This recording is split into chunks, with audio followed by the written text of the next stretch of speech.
Good evening. Welcome to the primetime news on MITV. I am Jumoke Michaels. The headlines. Federal government declares Dala port of origin final destination. Economic development. Lagos set to inaugurate a 30-year development plan. Nigeria threatens to quit ECOWAS. And from the foreign scene, UN chief wants nuclear weapons a loaded gun for humanity. And in sports, Super Falcons suffer biggest drop in latest FIFA ranking. And now to the major stories. The federal government has declared Dala Inlet Dry Port, Kano, as port of origin for export of goods and final destination for products brought into the country through her seaports. Minister of Transportation Maazu Sambo, while making the declaration in Kano, disclosed that the epoch-making event was granted approval by the Federal Executive Council as part of government's reform program to promote efficient transportation, decongest the seaports, and bring shipping and port services closer to importers and exporters. Sambo noted that in today's new global economy, speed to the markets with finished goods and lower shipping costs are the main drivers more than ever before. He said, while defending the location of the project in Kano, that the importance of Kano State as the commercial capital of northern Nigeria with huge agricultural trade and export volume is well documented. Sambo added that the state has a sizable number of textile and agro-allied industries, assembly plants amongst others, and several manufacturing industries. It is not only suited but most qualified.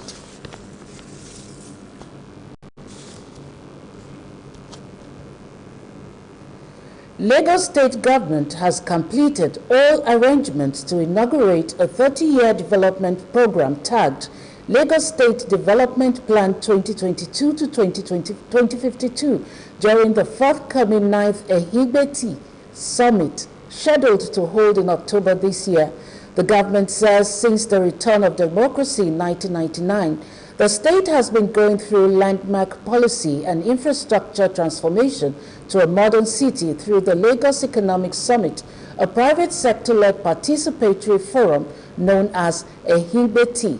The State Commissioner for Economic Planning and Budget, Mr. Samuel Egube, while speaking at this pre-summit stakeholders engagement meeting, noted that the State Development Plan, which will be launched alongside the summit, is an all-encompassing master plan which clearly articulates initiatives that will drive state's ambition of becoming Africa's model mega city. The Commissioner also highlighted the impact of resolutions made at previous editions of the summit on the state of the economy. Lagos of today that we see is coming out from several resolutions that has happened in Ehigbe. So we do not take the decisions lightly. The rail project, the blue line, the red line, the entire rail transportation master plan were resolutions that came out of Ehigbe. When we talk about the empowerment program to be able to position agriculture in the minds of our youths, were things that were delivered also out of Ehigbe. Lagos would have modern infrastructure, one that is typical of any 21st century city. And then the last dimension of the plan is effective governance, which is that Lagos and the government will continue to provide an enabling environment for Lagosians to thrive, as well as for businesses in Lagos to thrive. And so there's no greater platform than this platform that was established purely to support that collaboration, in which to then birth this vision, to birth this agenda for Lagos, to bring us all together, to debate as we do, fiercely and passionately, with conviction and with commitment and with great ideas, and to agree how we will move forward. Nigeria has threatened to withdraw its membership of the Economic Community of West African States, ECOWAS, if it fails to suspend the ongoing recruitment exercise by the regional body as directed in the 2022 first ordinary session of the ECOWAS Parliament in Abuja. Nigerian delegations to the ECOWAS Parliament issued a threat over the illegal process of recruitment embarked by the principal officers in the regional body who have defied the directive by the parliamentarians. The lawmakers said over 60% of ECOWAS funding comes from Nigeria, regretting the huge financial commitments which Nigeria makes to the body while relegating funding its internal security challenges. Correspondent Linda Ike reports that the lawmakers said there was no commensurate return on the investment for Nigeria in ECOWAS. Recall that at the 2022 first ordinary session of the ECOWAS Parliament, the lawmakers had passed a resolution to suspend the recruitment and promotion exercise in ECOWAS after Nigerian representatives at the Parliament had alleged discrimination and lopsidedness in the recruitment of workers at the ECOWAS Commission in Abuja. The Secretary General of the Parliament, John Azuma from Ghana, when contacted, denied the allegation of employment and promotion, saying the whole ECOWAS institution did a skill audit in the past, but it was inconclusive. The inaugural opening of the 2022 Ahmadiyya Muslim Jamaat's annual convention kicked off in United Kingdom yesterday, with Muslim faithful in UK in attendance. The purpose of the event is to strengthen the link of man with God and to bring the community together in a spirit of brotherhood. Due to the COVID pandemic and to ensure a safe environment, this year's event is expected to be a dramatically scaled-back event. Usually the Jalsa hosts international guests from all over the world, but this year the Jalsa will be just for members living in the UK.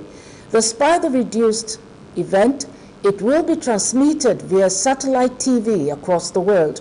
His Holiness Hazrat Mirza Masroor Ahmad, the head of the worldwide Ahmadiyya movement, inaugurated the event with a flag hosting ceremony where the flag of Jamaat Ahmadiyya and the flag of the United Kingdom were both raised. His Holiness also addressed the attendees, welcoming them all warmly and imparting the wisdom, blessings, and importance of this event. It was a special start to what will no doubt be a very unique and special event over the coming days. Well, I always love to be here, to attend the Jalsa.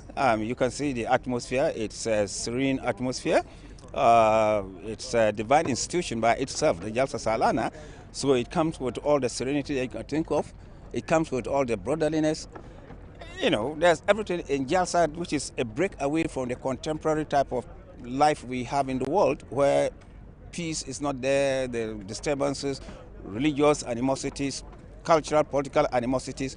This is one of the very few places that in the world today, you go there, you find the serenity, you find brotherliness, you find love, you find affection. The Jalsa Salana, the most significant of it is blessings, reformation.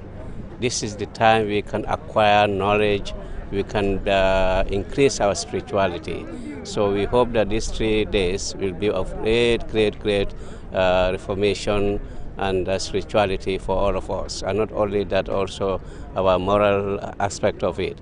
So we are very much pleased to be here and thankful to Allah Almighty for that.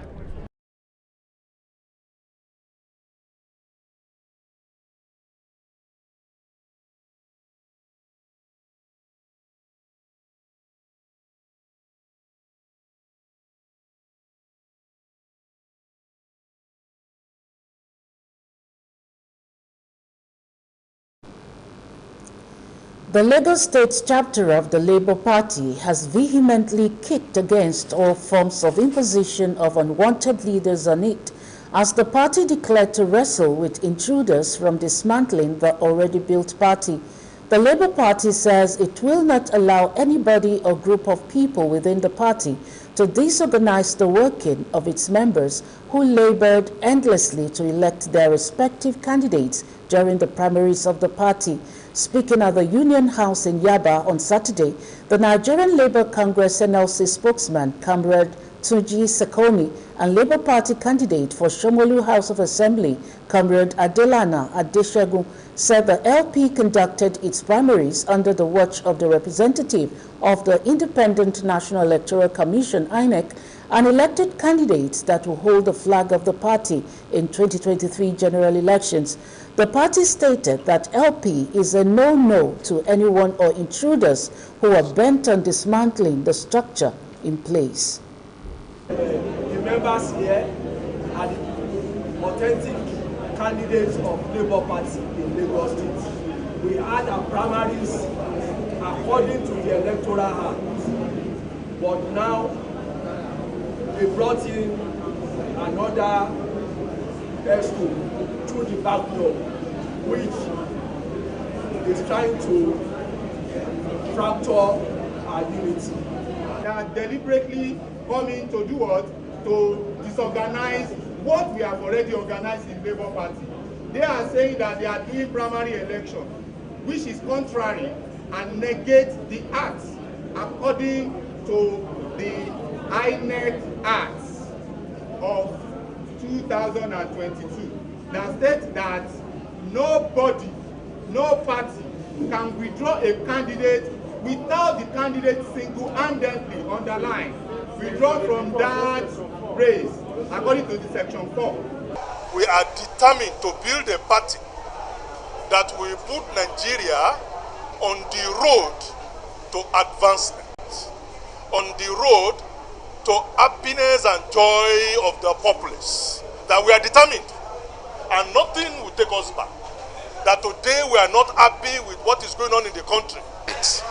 Essentially, we have come to talk to ourselves, dialogue and discuss, so that we shall work as a team, because victory is what we are looking at, and we don't want to leave anybody behind.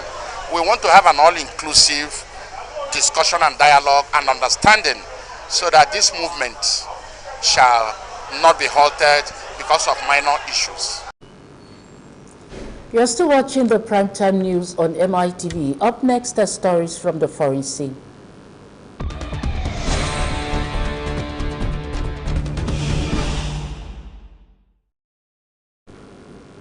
Welcome back. Humanity is playing with a loaded gun as crisis with the potential for nuclear disaster proliferate worldwide, United Nations Secretary General Antonio Guterres said in the Japanese city of Hiroshima on the 77th anniversary of the first atomic bomb attack. The United States dropped the world's first atomic bomb on Hiroshima on August 6, 1945, destroying the city and killing 140,000 people. It dropped a second atomic bomb 3 days later on Nagasaki, killing more than 70,000. Japan surrendered on August 15, 1945, ending World War II. At an annual memorial on Saturday for the dropping of the first nuclear bomb, Guterres warned of the risk posed by crisis in Ukraine, the Middle East, and the Korean Peninsula, as he described the horrors endured in the Japanese city during World War II. The UN chief said tens of thousands of people were killed in this city in the blink of an eye. Women, children, and men were incinerated in a hellish fire. Fears of a third atomic bombing have grown amid Russia's threats of a nuclear attack since its war on Ukraine began in February. Repeated warnings he made this week at a nuclear non-proliferation treaty conference in New York. Guterres said crises with grave nuclear undertones are spreading fast. He said humanity is playing with a loaded gun. U.S. Secretary of State Anthony Blinken has accused China of irresponsible steps by halting key communication channels with Washington and said Beijing's retaliatory actions towards Taiwan showed China had moved from prioritizing peaceful resolutions to the use of force. Blinken's comments on Saturday came as Chinese military aircraft and warships continued to simulate an attack on Taiwan, officials said in Taipei, as part of a raft of steps taken by Beijing after a visit to the island democracy by U.S. House Speaker Nancy Pelosi earlier this week. Blinken told a news conference in Manila that China's retaliation in stopping bilateral processes in 8 key areas, including defense, narcotics control, transnational crime, and climate change, were moves that will punish the world, not just the United States. He said those include several military-to-military channels, which are vital for avoiding miscommunication and avoid crisis. Tackling climate change has been a key area of cooperation between the two superpowers, who are also the 2 biggest emitters of greenhouse gas emissions. Blinken said the U.S. had been hearing concerns from allies about what he called China's dangerous and destabilizing actions around Taiwan in recent days, but Washington would remain steady in its handling of the situation. The Secretary of State also said he had conveyed to China's foreign minister that the U.S. was determined to keep communication channels open to prevent any miscalculations. Israeli forces have continued to target the Gaza Strip, with air attacks from a second day. 2 Palestinian men have been killed in Khan Yunis from Israeli raids, according to local media and health ministry. Meanwhile, an Israeli air raid struck a civilian vehicle in the northern town of Beit Hanon in the Gaza Strip, wounding several people and killing an elderly woman that had just celebrated the wedding of her son. Naameh Abu Aida was in the car with her family after picking up the bride from the wedding party. The family were on their way to the groom's house.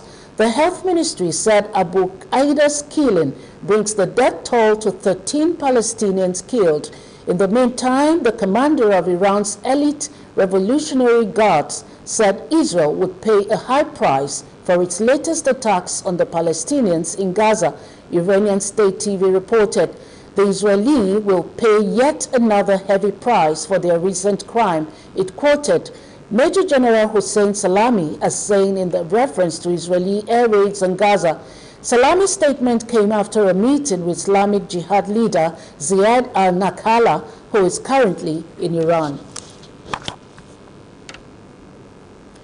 Foreign ministers from the 10-member Association of Southeast Asian Nations, ASEAN, have agreed to bar Myanmar's ruling generals from the group's meetings until they make progress on a 15-month-old plan to address the crisis triggered by the military coup.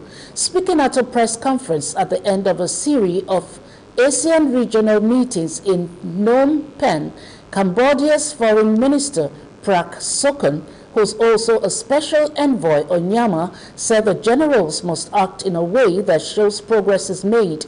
Then we will be able to act on a decision to show progress. On Friday, the foreign ministers condemned the lack of progress in the so-called 5-point consensus that was agreed upon with Army Chief and coup leader Senior General Min Aung Hlaing in April 2021, and demanded the self-proclaimed State Administration Council take action to comply with the plan before a regional summit in November. The ministers said they were deeply disappointed by the limited progress and lack of commitment of the Naypyidaw authorities to the timely and complete implementation of the 5-point consensus, and even veiled warning to Myanmar's military authorities. The statement, referencing Article 20 of the ASEAN Charter, noted the leaders' meeting later this year could still take action over non-compliance. Myanmar was plunged into crisis when the military detained elected leader Aung San Suu Kyi and other senior officials in February 2021 and seized power for themselves. Still on the primetime news, we'll take another break to bring you sports stories. Please stay with us. 3, 2, 1. Getting free premium television is as easy as 1, 2, free. 1. Make sure you purchase any free-to-air decoder or satellite receiver. If you already have one and any dish, you are good to go. 2. Enter the settings on your decoder or go to our website to learn how. And free. Scroll through and find premium free bouquet. It's that easy. 25 channels with access to 200 more. Free forever. No cost, no subscription, 100% free. Take the next step.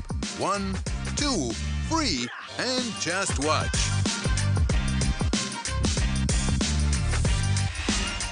Start watching premium free today.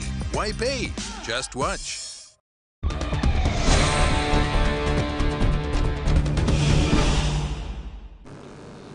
Welcome back, and now to sport news. The Super Falcons of Nigeria has recorded the biggest drop by points in the current FIFA rankings. The former African champions dropped a whooping 69.33 points, which is adjudged the biggest ever. Though they remain the first in Africa, their global ranking slumped from 39 on 17 June to 47.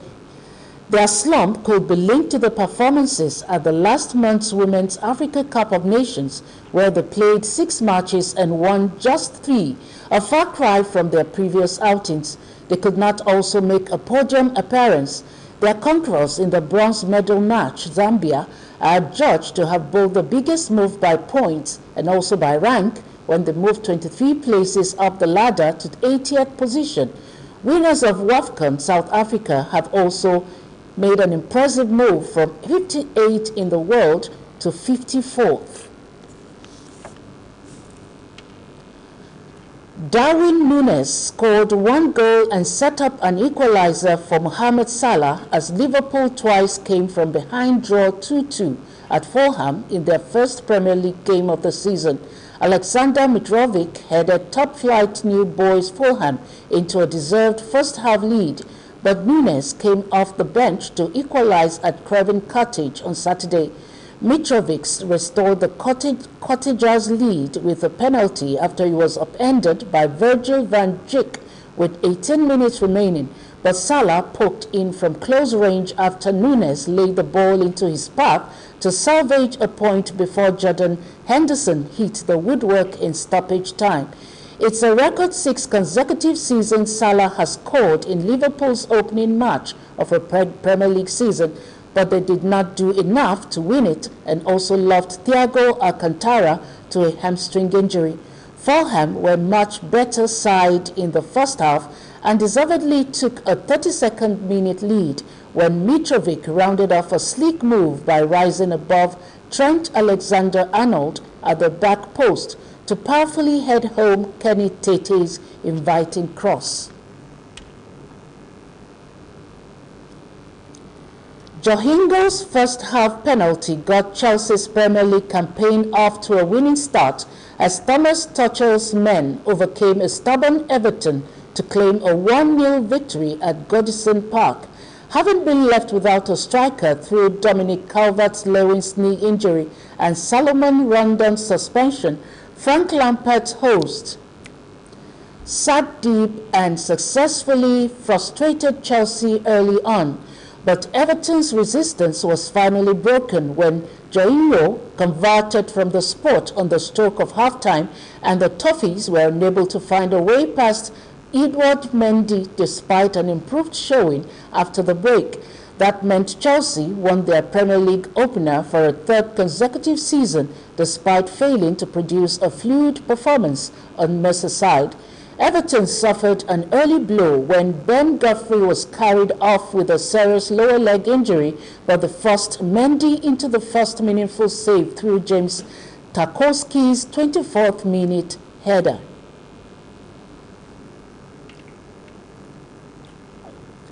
FIFA has reminded India's Football Association that it risks losing the upcoming Under-17 Women's World Cup and faces a ban due to deviations from an agreed roadmap aimed at sorting out governance issues. In May, India's highest court disbanded the All India Football Federation and appointed a 3-member committee to govern the sport, amend the AIFF's constitution, and conduct elections that have been pending for 18 months.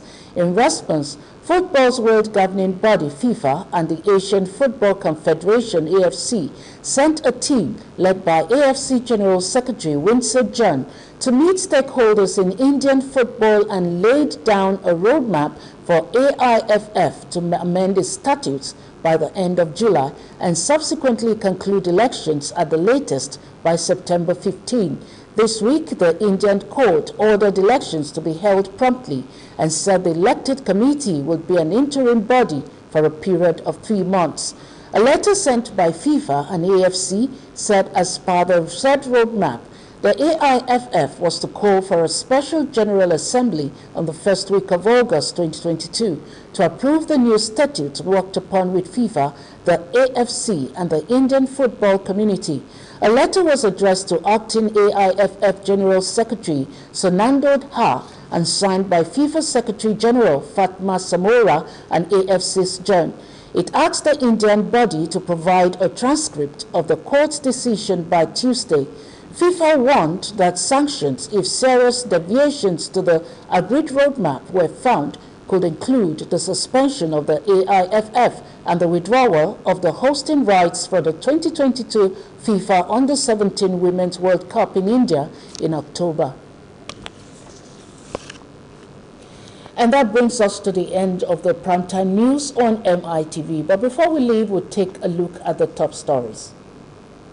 We told you that the federal government has declared Dala Port of Origin final destination.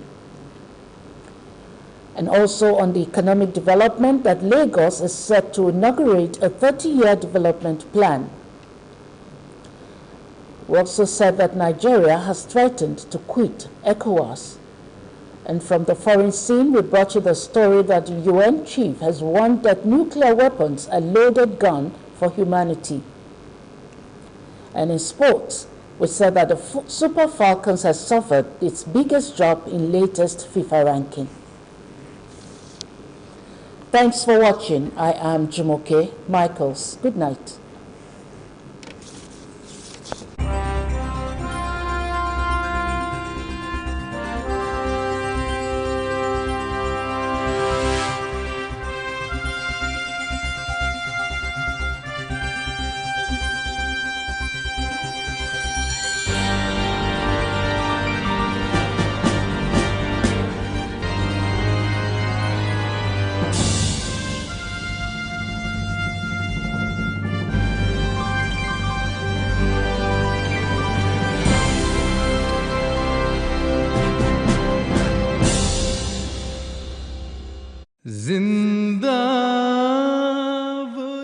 Join us for a unique event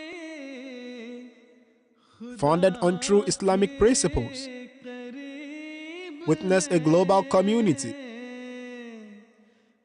united behind one global leader. An international event uniting mankind. Tune in to MITV for exclusive coverage of Jalsa Salana United Kingdom 2022. The annual convention of Ahmadiyya Muslim community. Watch live coverage on the 5th, 6th, and 7th of August 2022 at the following timings.